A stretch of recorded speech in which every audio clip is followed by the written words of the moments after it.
Alors, il faut imaginer que la vallée de la Brelle, donc sur les 70 à 80 km de long, il y a eu au minimum une quarantaine de verrues en activité.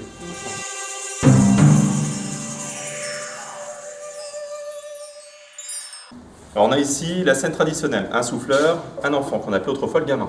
Il faut imaginer que ces enfants, à une période, ont représenté jusqu'à la moitié du personnel des usines, et les plus jeunes n'étaient âgés que de 6 ans.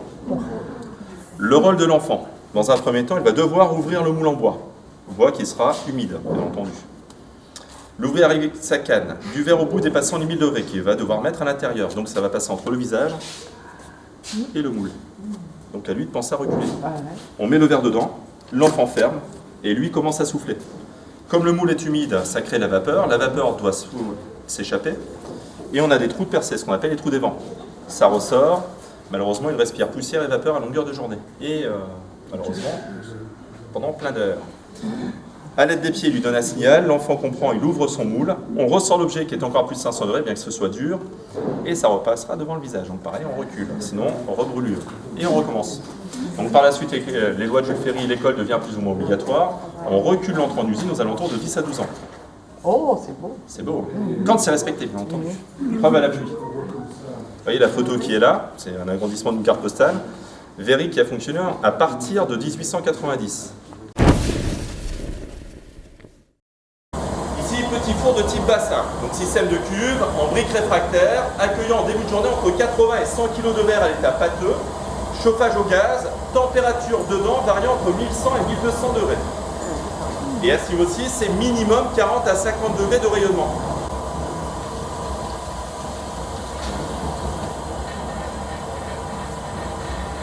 Alors, première technique qu'Hervé va vous présenter, le verre étiré, donc travail qu'il ne réalisera qu'à l'aide de pince. Alors, grâce à un ferret, tige métallique pleine, il a pris du verre incolore dans son four.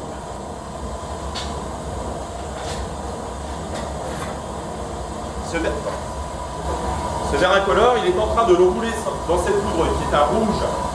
Alors, par contre, c'est une coloration de surface. C'est-à-dire que là, même en fondant, le colorant se colle que sur l'extérieur du verre. Ce qui veut dire que si on laisse refroidir, le rouge réapparaît, rouge translucide. Par contre, le cœur du verre reste en incolore. Par contre, si on veut avoir directement la couleur dans le four, il faut préparer une composition à base de sable, soude chaude, nitrate de soude, borax et la base du verre dans la boîte, le verre incolore. Et si on veut avoir par exemple le bleu, comme celui qui est devant vous, on serait obligé d'ajouter du cobalt. Alors d'un côté, il a fait une tache en bleu clair, celui-ci qui est une couleur opaque, et de l'autre côté, il a mis un turquoise. Alors par contre, les deux colorants qu'il vient de mettre ne vont pas se mélanger avec le rouge. C'est vraiment superposé.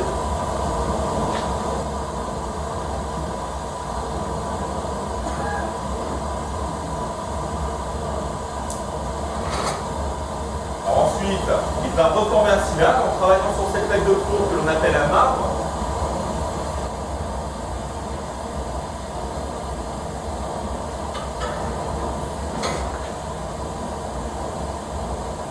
Donc la petite pause. Normalement, il faut attendre que le verre durcisse. Alors il faut bien sûr à 500 degrés. Pour gagner du temps, regardez le refroidir et l'air continué. Et on voit donc le bleu et le turquoise va apparaître, un tout petit peu le rouge. Sur ce cylindre qui est maintenant coloré, il va remettre de la pâte, ce qui permet d'enfermer les couleurs. Et grâce à des pinces, légèrement quadrillées, Hervé va marquer des décors.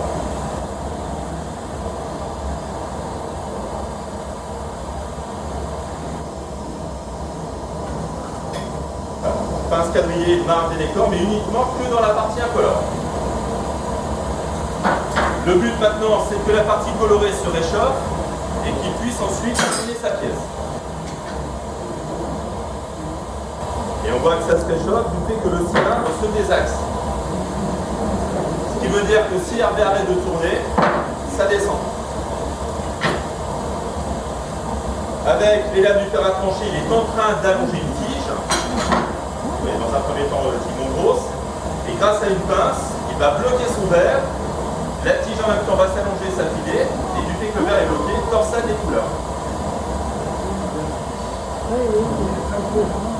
La pâte est dans le four. Vous avez l'ouverture, la bavette.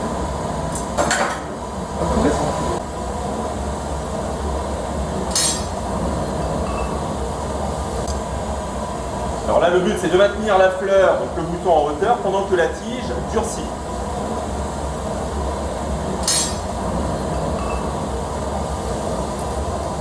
Un peu d'eau sur le coup de ciseau, un choc, et voilà, c'est libre.